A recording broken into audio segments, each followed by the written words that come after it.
Bonjour, je viens par la présente répondre à certaines questions posées par certains d'entre vous au sujet des examens à venir durant cette semaine. Alors, ce message est adressé aux participants au cours économique du secteur public. J'ai reçu quelques commentaires et puis des demandes de clarification portant notamment sur certaines questions liées aux mesures fiscales. J'aimerais donc réagir à ces questions, histoire d'apporter plus de clarification. Alors, les mesures fiscales sont des instruments d'intervention gouvernementale, comme on l'avait dit. Ces mesures-là, certainement, coûtent de l'argent, se traduisent par des dépenses ou des manques à gagner par les gouvernements. Ces mesures sont conçues de façon à corriger des imperfections dans les comportements, dans les mécanismes, les processus d'échange économique et de production de biens et services, de consommation aussi. Ces mesures fiscales, pour être efficaces, doivent répondre à certaines conditions liées notamment à leur transparence, à leur rigueur, à leur neutralité, à leur efficacité, à leur coût. Donc un certain nombre de conditions de succès ont été passées en revue, notamment durant la dernière séance, et il va sans dire que on ne peut pas multiplier les mesures fiscales, les entasser les unes sur les autres, parfois dans des perspectives de création de revenus gouvernementaux.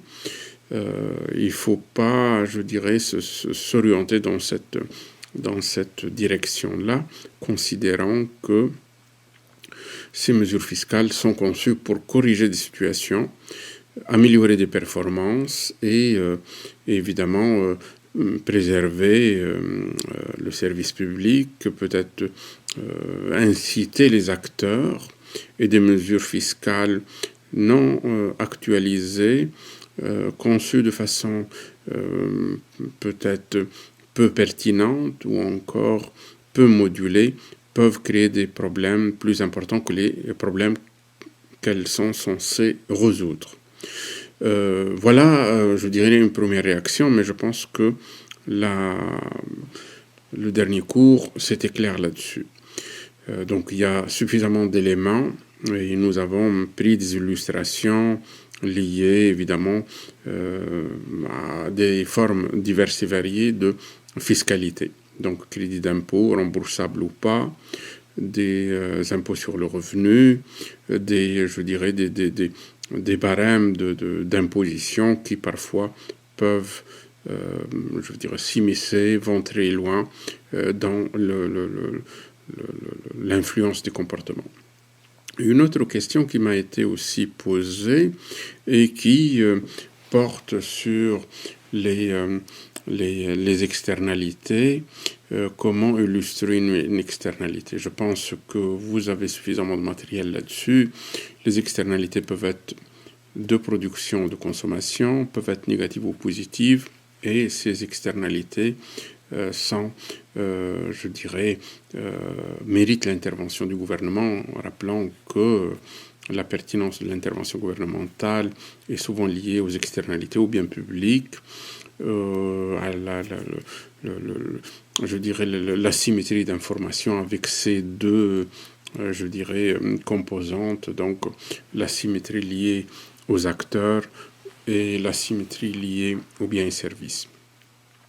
Les monopoles, évidemment, les situations stratégiques aussi justifient ces interventions. Alors, illustrer, c'est produire, un graphique avec une offre et une demande et montrant comment les mesures fiscales veulent faire bouger l'offre ou la demande dans une direction particulière, ou les deux en même temps, si vraiment on vise l'offre et la demande, ce qui fait que cela impacte sur un peu le surplus du consommateur, le surplus du producteur et le bien-être collectif. Donc vous avez suffisamment de matériel là-dessus, donc en termes d'illustration. L'autre point aussi qui a été soulevé concerne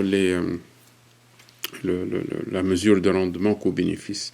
Évidemment, coût-bénéfice, nous avons parlé de la valeur actualisée nette, nous avons parlé du taux de rendement interne notamment, et nous avons fait des exercices là-dessus.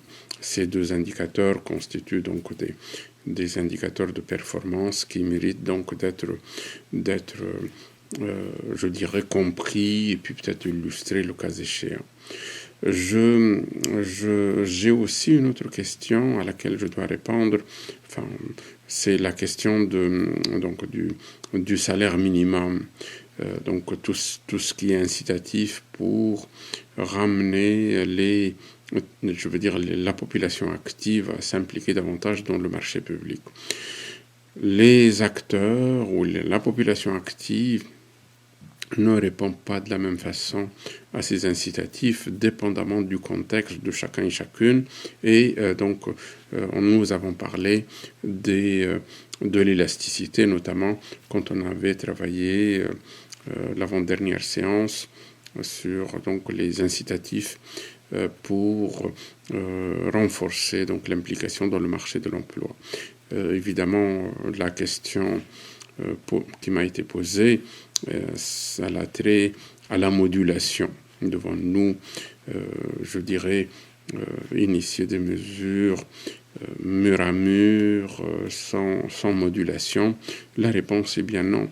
Il faut moduler parce que les incitatifs, les conditions, le coût d'opportunité, je dirais les contextes ne sont pas identiques selon les acteurs, et ce qui fait amener quelqu'un à travailler peut être très insuffisant pour un autre acteur. Voilà rapidement quelques réactions. Il va sans dire aussi que l'examen se propose un peu de vous amener à réfléchir sur des situations, et pour pouvoir, je dirais, renforcer cette préparation, vous avez les acétates, et ces acétates procurent l'essentiel de la matière attendue. Donc, je reste à votre disposition pour d'autres réactions.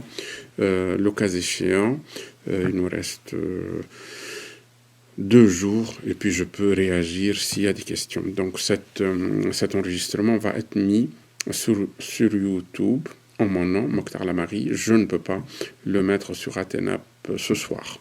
Merci beaucoup, bonne continuation, bonne soirée, bye bye.